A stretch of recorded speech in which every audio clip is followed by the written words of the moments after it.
paying for sex, it's not actually illegal in the UK, but it is a crime to run a brothel. That's 2 or more people selling sex under one roof. It's a crime to solicit. That's offering sex in a public place. And also, it's a crime to be a pimp. But the police enforce this law differently around the country. Some choose to turn a blind eye. For them, cracking down on sex work just isn't a priority. Clearly, the UK is struggling to manage this unorthodox industry. But this could all be about to change. Order, order. Could I call the committee to order? The Home Affairs Committee has launched an inquiry into the law on prostitution. They're looking at 2 different models, full decriminalisation versus the sex buyer law. In Germany, prostitution's been legal for centuries. With notorious 12-storey mega brothels, the industry makes over €15 billion a year. Sex work has been brought to the surface of society. Prostitutes have workers' rights and pay taxes on their earnings. France cracks down on the oldest profession in the world. France is the latest country to introduce the sex buyer law, also known as the Nordic model. This approach shifts the burden of criminality from the sex worker to the client. It's now illegal to buy sex in France. The idea? If it's harder to buy sex, then demand will disappear. So could either of these models work in the UK? When sex goes on sale, does someone need to be punished or protected? I was dressed from head to toe in PVC, with my hair up and outrageous black eyeliner on. And I was doing this guy with my strap on, and he was covered in powder, and I just caught sight of myself in the mirror, and I thought, how did I arrive at this place in my life? How did this happen? It was just a really odd moment, but still beats banking. Don't care what anyone says. So this is my gag, and that's for guys who get a little bit too vocal. Laura Lee is an escort in Scotland and a passionate campaigner for sex workers' rights. First of all, I have what I call my Duracell bunnies. So they're young guys, they're between 20 and 30, and they think that good sex is about how long you can hammer away for, and it really isn't.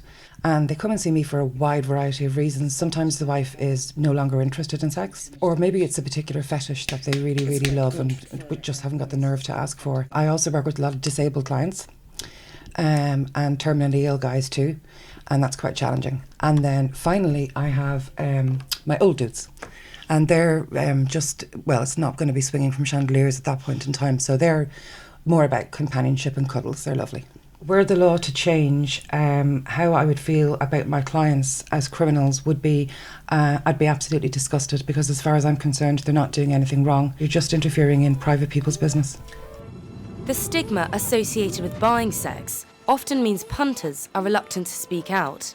In Stone lives Britain's most famous brothel reviewer, a man who slept with hundreds of prostitutes. If the sex buyer law were brought in, punters like George could soon become criminals. I'm now on to massage parlour guide number 13, but I broadened the range of what I brought out to bring out books covering the entire country. I mean, I never pay for sex anyway now. I always wait till I'm offered one on the house. Sometimes I've been offered 2 in one day and I'm not Superman. One's as many as I can cope with. George appeared unfazed the law was under review. In his experience, prostitution has always been a safe industry. The girls are taking, to some extent, a chance on who they invite in to see them. But 99 times out of 100, when you see a customer, he will behave perfectly reasonably and they don't have any problem. And even the other 1 time in 100, if the girl's got any nous, she'll know how to deal with the problem. It's been 10 years since 5 sex workers were brutally murdered in Ipswich. Tragically, back in, I remember it well, I think it was the 31st of October 2006, we had our first report. And subsequently, over a 5-week period, 5 women, sadly, lost their lives. The body was found in the water just a few hundred metres down this path. Police have now sectioned off a wide area and are investigating the scene. Discreetly shielded by a line of police officers in their vehicles, the body of a young woman is recovered from a brook in the countryside just outside Ipswich. At number 79 lived the killer, Steve Wright. His secret life in the heart of the red light district had been uncovered. In the wake of the murders, the town's attitude towards prostitution was redefined. The aim became to eradicate street work completely, and zero tolerance was taken towards the men buying sex. When I was given the task of developing this strategy, it was clearly a very challenging task. Prostitution has been said, and is still said to me, that it's the oldest profession and it's always going to be there and there's nothing you can do about it. Well, actually, I think we've proved in Ipswich that you can do something about it. It doesn't happen everywhere, and I think people need to challenge the view that it's inevitable and it's always going to be there. And I think as a society, we have a duty to try and prevent that. The approach in Ipswich is the closest England's ever come to the sex-buyer law. It's grounded in the idea that all sex workers are vulnerable women who are being exploited by those who buy them. A few days after that, a body was recovered. Tackling the demand was a real key issue for me and the police. It was about how we were going to tackle the demand to deter men who exploited these women, the curb crawlers and those who solicited the women. We were going to arrest them, we were going to photograph them, we were going to fingerprint them, we were going to take their DNA. If they hadn't any previous convictions and admitted their guilt, they would have a caution. If they wanted to contest it, they would go to court. The sex-buyer law is already in force in 5 European countries. So could the UK be the next to follow? If the politicians choose to bring in a sex-buying law, then the police will merely adapt their practice to deal with that. My view of the sex-buying law is that it would be really, really difficult to police that because you would always still need the evidence of the sex worker themselves to say that a monetary transaction had taken place. I'd be really curious and interested to see the proof that actually it is working. Yes, they've got it in Sweden, but they're very, very different areas to many of the places in the UK. The sex-buyer law, I think, is something so akin to what we did in Ipswich and the success that it had in helping women exit, in preventing the new generation entering, and in tackling the demand. But currently the problem is, as is in Sweden and Northern Ireland that have the buyer's law, they say it decriminalises sex work. It actually doesn't. Sex workers are further stigmatised, sex workers are driven further underground, and crucially they don't report to the police. The sex-buyer law, as it stands, is a farce. It targets the wrong group of people. In the beginning, I worked primarily on street. We had an amazing relationship with the Irish police. With the criminalisation that came in '93, that changed and their priorities changed to chasing down clients. And what that meant was that it sent out a message to would-be attackers that we were no longer protected. The fact that I see women being abused and exploited by men in prostitution, that actually the onus should be put on the men who buy sex. And when you ask these men, say, why do you do that? And they'll tell you, because I can do things to these women that I can't do at home. And I think that's totally inappropriate. If you keep the Nordic model, that is still stigma around sex work, because it's around believing that men who buy sex are bad. They're not. Bad men are bad and they do bad things, but normal punters are not. Street prostitution is harder to regulate, track, and ultimately make safe. Without the sex-buyer law, supporters believe prostitutes like Mia would never have been able to exit the industry. I went into prostitution. I thought it was the rational decision at the time, but you don't make them when you're addicted to a mind altering substance. But I thought it would be, for a few months, and that it would pay for my habit. And at the start, it does. You're disconnecting from society in general, and that first time something broke inside me, and then the violence. And in my gang rape, I was only on the Burlington Road 5 months, and after that night, sure, I no longer saw the world the same way. Ultimately, the sex-buyer law aims to reduce the amount of sex work going on. But is it realistic to think that this could work across the country? In Leeds, a different strategy is being pursued. It's called the managed approach and involves a partnership between the police and the community. By accepting that prostitution exists, the approach seeks to protect workers rather than punish them or their clients. In the early hours of December the 23rd, the body of a Polish sex worker was found behind an electrical substation in the managed zone. 3 weeks later, the pilot scheme was made permanent. This is the closest England's ever come to full decriminalisation. So in Leeds we have a managed approach. So the women are allowed to street sex work between the hours of 7 p.m.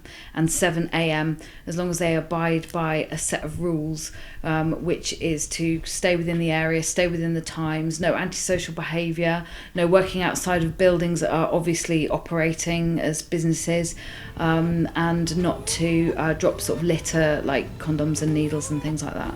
Emily is a caseworker at the charity Basis. She visits the women working in the zone twice a week, provides them with condoms, hot drinks, and ensures their safety. We wanted to bring sex work away from the residential area into a more contained area, and we wanted to build relationships between the women and the police so that they could report crimes against them.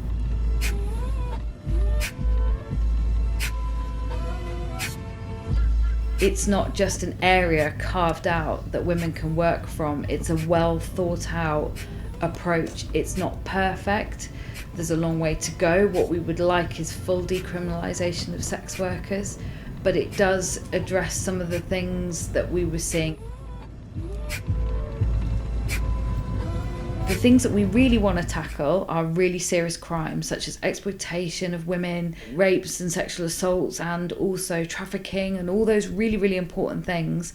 If we have a proper managed approach, then we're able to tackle those crimes properly rather than criminalise buyers of sex who don't pose any threat or any problem to the women whatsoever. My view is quite clear, it cannot be made safe for these women.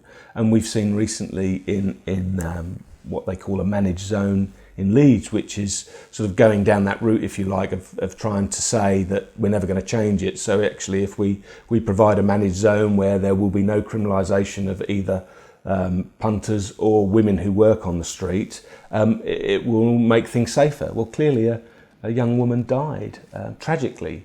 That hasn't worked. Sex workers across all sectors of sex work say that what they want is to work safely, they want to be able to report to the police when they're victims of crime, and they want to be able to organise together to advocate for workers' rights and better working conditions, and that could only really happen through decriminalisation. Many people won't talk to the police, won't engage with the police in areas where we have a more partnership and collaborative approach towards sex working. We get a lot more intelligence, a lot more prosecutions, and a lot more opportunities to protect the people who are vulnerable, which is the sex workers. My big question is, what would happen if we took the managed area away? What would that look like? Well, the women would still be working. Before we had the managed approach, we would be scouting around trying to find people. We knew that they were working sort of up in the residential area, but they were hiding. It was really difficult to find them. So I would put it to Alan that maybe the women in Ipswich are hiding. There's no one sex worker that's representative of all. The extremes of the industry are worlds apart, and this is why prostitution is so difficult to legislate. On the 10th of May, the Home Affairs Committee held their second session on the inquiry. Parliament has never looked at the law on prostitution before, and it could be decades before they discuss it again. I don't know what our findings are going to be, and I have to say for my part, as we've gone on, I'm increasingly of the view that decriminalising, having everything above board so that sex workers can have the full protection, and the real criminals in this, who are those who exploit sex workers, we can then concentrate on them, is an increasingly attractive way that we might want to go. There's never been a society without prostitution, nor will there be. So once we accept that, for me, it's about how we look after the most vulnerable. I think that the law that we have at this moment in time is perfectly adequate if we want to enforce that law. Do you think the purpose of the law that we have should be to reduce the overall amount of sex work that takes place, or should be to protect, so far as possible, women who choose to go into sex work? If we decriminalise across the board, we can really see if people are safe and working in conditions that we would expect any of us to work in. I can't think that there will be a day when brothels are being invited into schools on Careers Day. Do we really want that as a society? I don't want that. Ultimately, it's the sex workers' safety that's most important here. It's up to the committee to recommend to Parliament if either model can make sex work safe in the UK.